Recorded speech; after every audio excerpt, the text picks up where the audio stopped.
ಈ ರೀತಿ ಸಿಂಪಲ್ ಆಗಿ ಬೆಂಡೆಕಾಯಿ ಫ್ರೈ ರೆಸಿಪಿ ಮಾಡಿದರೆ ಹಾಗೆ ಕೂಡ ತಿನ್ಬೋದು, ಅಷ್ಟು ರುಚಿಯಾಗಿರುತ್ತೆ. ಇದನ್ನು ಮಾಡೋದಕ್ಕೆ ಒಂದು ಅರ್ಧ ಕೆಜಿ ಬೆಂಡೆಕಾಯಿ ತೊಗೊಂಡಿದ್ದೀನಿ. ಕ್ಲೀನಾಗಿ ತೊಳೆದು ಈ ರೀತಿ ಡ್ರೈ ಮಾಡ್ಕೊಂಡೇ ಕಟ್ ಮಾಡ್ಕೋಬೇಕು. ಕಟ್ ಮಾಡುವಾಗ ಫುಲ್ ಡ್ರೈ ಆಗಿರಬೇಕು ಬೆಂಡೆಕಾಯಿ ಎಲ್ಲನೂ ಕಟ್ ಮಾಡ್ಕೊಂಡಾಗಿದೆ. ಇವಾಗ ಪ್ಯಾನ್ನಲ್ಲಿ 1 ಕಪ್ ಆಗುವಷ್ಟು ನಾನಿಲ್ಲಿ ಶೇಂಗಾನ ಹಾಕೊತಿದ್ದೀನಿ. ಗರಿ ಹಾಕೋ ತನಕ ಹುರ್ಕೊಂಡು ಮಿಕ್ಸಿ ಜಾರಿಗೆ ಸೇರಿಸ್ತಿದ್ದೀನಿ.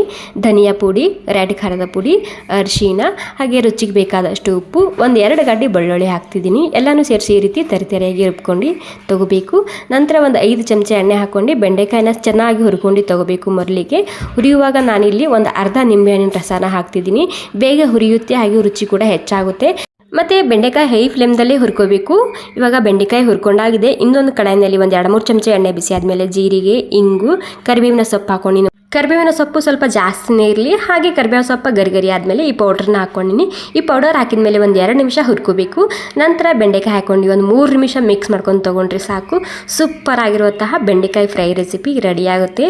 ಚಪಾತಿ, ರೊಟ್ಟಿ, ಅನ್ನ ಎಲ್ಲದಕ್ಕೂ ಹಾಕೊಂಡು ತಿನ್ಬೋದು. ಸೂಪರ್ ಆಗಿರುತ್ತೆ. ಇಷ್ಟ ಆಗಿದ್ರೆ ಒಂದು ಲೈಕ್ ಮಾಡಿ. ಥ್ಯಾಂಕ್ ಯು ಸೋ ಮಚ್ ಎಲ್ರಿಗೂ.